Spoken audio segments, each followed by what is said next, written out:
Hey, what's up guys, and welcome back to my channel. My name is Sabrina, and in today's video I'm going to be doing a book review about Never Split the Difference by Chris Voss. Chris Voss was an ex-negotiator for hostage situations where he would be talking to people and trying to convince them to release hostages. In this book, he tells us how we can apply his strategies to our own life situations during business negotiations, different things like that.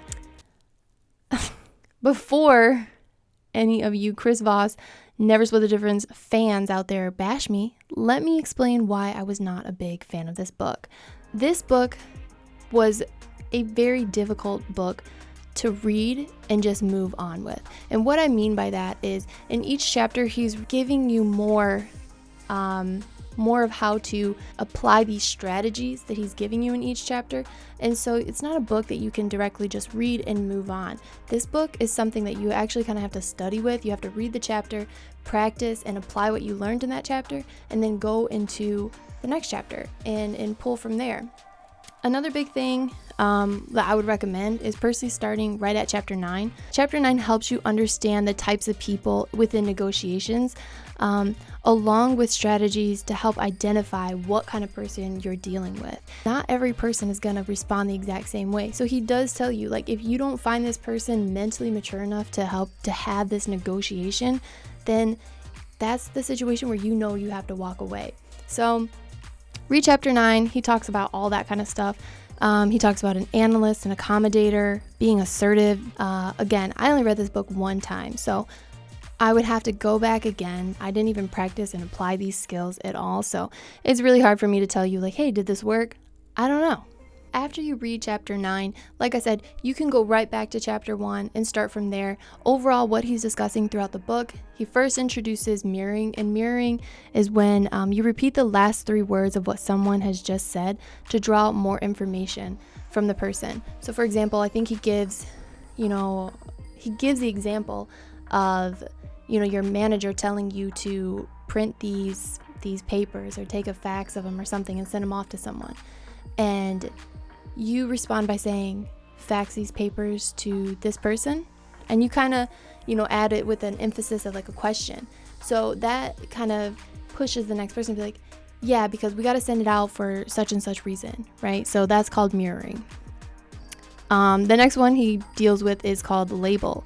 So this is essentially like validating a person's emotions and fears by acknowledging it. For example, it seems like you feel you're not being appreciated.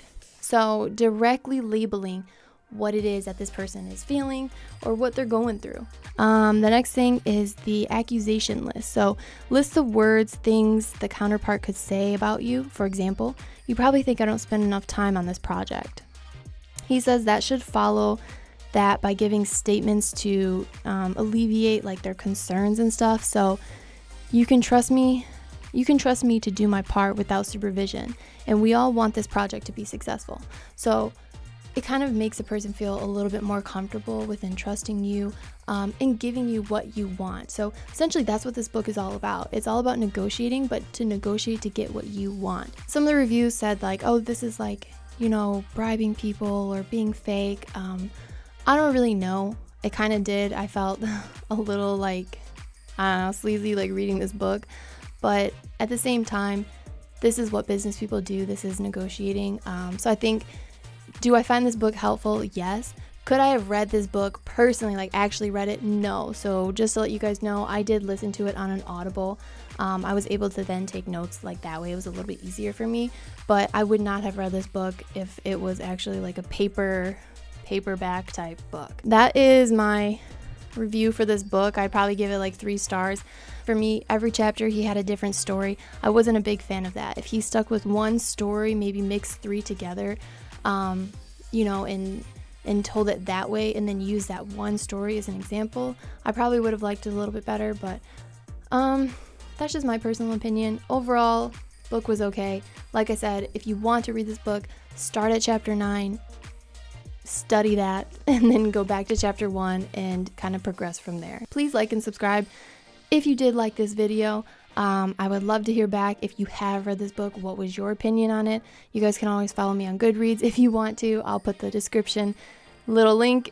link in the description below. So thanks, guys. Fintana, let me get my cat off my computer. Come here. Oh, she's a fatty.